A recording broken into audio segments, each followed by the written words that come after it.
మీ కామెంట్లు నా సమాధానం కార్యక్రమానికి అన్నదాతలకు ఆత్మీయ స్వాగతం. ముందుగా రఘువర్మ గారు, జనవరిలో రేట్ ఎలా ఉంటుంది బ్రో? జనవరి ఇంకేముందన్నా, ఇవాళ 5 రోజులు మాత్రమే ఉంది. పాత సంవత్సరానికి వీడుకోలు, కొత్త సంవత్సరానికి స్వాగతం. సంక్రాంతి వరకు ఓకే. ఆ తర్వాత కొత్త తోటలు ఉన్నాయి, కాలు పెరుగుతాయని కొన్ని రోజులు సమాచారం వస్తుంది. బట్ అది ఎంతవరకు ఏ మేరకు చూడాలి. దాన్ని బట్టే ధరలు ఉంటాయి. ఇదే స్థలం దిగుతూ ఉంటే మాత్రం ధరలు తగ్గే అవకాశాలు ఏమాత్రం లేవు. ఇక శ్రీనివాసులు గారు, నమస్తే సయ్యద్ భాయ్ గారు. నమస్తే నమస్తే అన్న. సయ్యద్ భాయ్, తమిళనాడు అండ్ కేరళ బార్డర్లో తోటలు హెవీగా ఉన్నాయి. టమోటా రేట్లు ఎలా ఉంటాయో చెప్పలేము. తమిళనాడు నామకల్లు, కలాడి, దిండిగల్లు, కరూరి ఇది ఎలా నల్లా ఎరుకుది టమోటా తోటంగల్. ఇప్పుడు 2వ మాసం వచ్చి అలా ఇరుకులు టమోటా రేటు ఎప్పుడు టమోటా రేటు ఎప్పుడు ఇరుకుతో ఎవరికి తెలియదు. ఎన్కిట్టే కాడ మా పెద్ద పెద్ద తోటలు ఉన్నాయి. ఆయన తమిళనాడు నుంచి తెలుగులో కామెంట్ టైప్ చేశారు. ధన్యవాదాలన్నా మీకున్న తెలుగు అభిమానానికి. ఆయన చెప్తున్న విషయం ఏమరా అంటే, నామకల్లు, కలాడి, దిండిగల్, కరూరు ఇక్కడంతా బాగా తోటలు ఉన్నాయి. మా దగ్గర కూడా తోటలు బాగానే ఉన్నాయి, పెద్ద పెద్ద తోటలు ఉన్నాయి. కాబట్టి దిగుమతి పెరగవచ్చు, రేట్ ఎలా ఉంటాయో చెప్పలేమన్నారు. ఏదేమైనా తమిళనాడు ప్రాంతానికి సంబంధించిన సమాచారం ఇచ్చినందుకు శ్రీనివాసులు గారు మీకు ధన్యవాదాలు.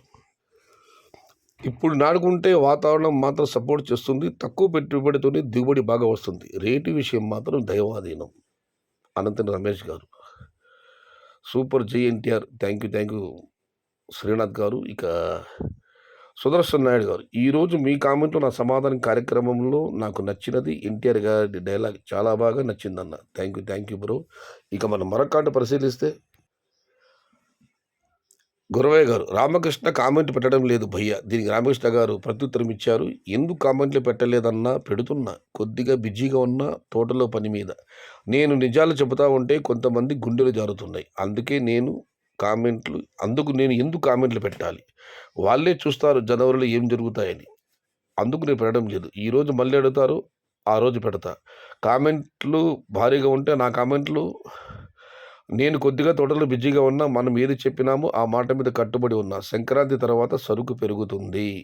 ఆ మాటకు నేను కట్టుబడి ఉన్నా. కొంతమందికి అది చెబితే వాళ్ళకు మండుతుంది. మనమేం చేయలేం. మొత్తం మీద రామకృష్ణ గారు, సంక్రాంతి తర్వాత దిగుమతి పెరుగుతుంటుంది. ఇప్పుడు ఇందాక మనం శ్రీనివాస తమిళనాడు నుంచి కామెంట్ పెట్టారు. తమిళనాడు మరి కేరళ బార్డర్లో తోటలు విపరీతంగా ఉన్నాయని చెప్పి. చూద్దాం ఏం జరుగుతుందో. ఇక మనం మరొక పరిశీలిస్తే శివకుమార్ గారు, సంక్రాంతి తర్వాత రేట్లు తగ్గుతా అంటున్నారు చాలామంది. కానీ అంత స్టాక్ ఎక్కడి నుంచి వస్తుంది అనేది పెద్ద క్వశ్చన్. పోయినసారి రేట్లు లేవు కాబట్టి ఈసారి అంత ప్లాంటేషన్ జరగలేదని నా గుడ్డి నమ్మకం. కానీ ఏ పొట్టలో ఏ పాముందో తెలియదు. అలాగే ఎక్కడ ఎంత పంట ఉందో తెలియదు. కాలమే సమాధానం. పెట్టిన పంటని కాపాడటమే మన పని. ఆ పైన దేవుడి దయ. మంచి కామెంట్.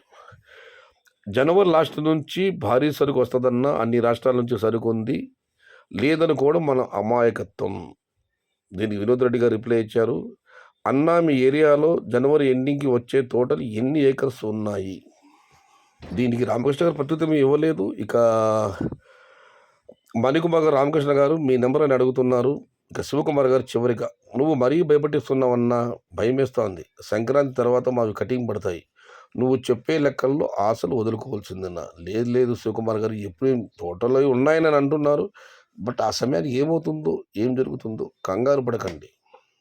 ఇంకా చాలా సమయం ఉంది. ఏదేమైనా మీకంతా మంచి జరగాలని ఆ భగవంతుని మనస్ఫూర్తిగా ప్రార్థిస్తున్నాను. ఇక రాగంరెడ్డి గారు, అన్నా, జనవరి అంతా అమ్ముతుందన్నా, తోటలన్నీ 1-2 కట్టింగులుగా అయిపోతున్నాయి. ఎందుకు ఉండవన్నా రేట్లు 2000 పక్కా. ఇక సుధాకర్ గారు, అయ్యా, సంక్రాంతి తర్వాత 1 వీక్ ఒడిదుడుకులు ఉంటాయి అంతే, కానీ ధరలు తగ్గవు. చివరిగా సుహేల్ గారు, మొగలు సోయల్ స్టార్, జైహో పివి. నిన్న పివి నరసింహారావు గారి వర్ధంతి. మీ కామెంట్లో నా సమాధానం కార్యక్రమాలు ప్రసాదించడం మర్చిపోయాను. దక్షిణాది నుంచి తెలుగు పీఠాన్ని ప్రధాని పీఠాన్ని అధిష్ఠించిన తెలుగువాడు మన పాములపర్తి వెంకట నరసింహారావు గారు.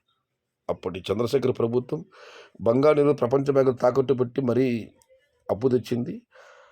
ఒక రకంగా ఆర్థిక సంక్షోభంలో దేశాన్ని గాడికి పెట్టిన వ్యక్తి, సంస్కరణ తీసుకొచ్చిన వ్యక్తి మన తెలుగువాడు, కీర్తిశేషులు భారతరత్న పివి నరసింహారావు గారు. ఆ మహనీయుడికి హృదయపూర్వకంగా వర్ధంతినివ్వాలని సమర్పించుకుంటూ, దుష్ట కాంగ్రెస్ అని పదే పదే అన్నగారు చెప్పేవారు. కానీ పివి నరసింహారావు గారు ప్రధాని అయిన తర్వాత నంద్యాలలో ఆయన పైన పోటీనే పెట్టలేదు. బీజేపీ పోటీ చేసింది కానీ అన్నగారు పోటీ పెట్టలేదు.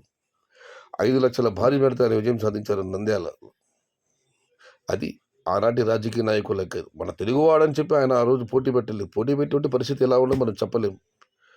ఆయన పోటీ పెట్టలేదు. తెలుగువాడిగా, సాటి తెలుగువాడిగా ఆయన గౌరవించాడు, అందలం ఎక్కించారు, పోటీ లేకుండా చేశారు. ఇది ఈరోజు మీ కామెంట్లు, నా సమాధాన కార్యక్రమం. కానీ నచ్చితే లైక్ చేయండి, షేర్ చేయండి. Please subscribe my channel. భవదీయుడు సయ్యద్ షహదా. జై ఎన్టీఆర్, జై తెలుగు తల్లి. తెలుగే ప్రాణం, ప్రాణమే తెలుగు. సర్వే జనా సుఖినో భవంతు. ధర్మో రక్షతి రక్షితః. అన్నదాత సుఖీభవ. ఇది సాయంత్రం 7 గంటలలోపే కార్యక్రమం రికార్డ్ అయింది. ఆ తర్వాత వచ్చిన కామెంట్లు ఇందులో ఉండకపోవచ్చు. అన్నదాతలు గమనించాలి. రేపు ఆ కామెంట్లు ఖచ్చితంగా చదువుతాను.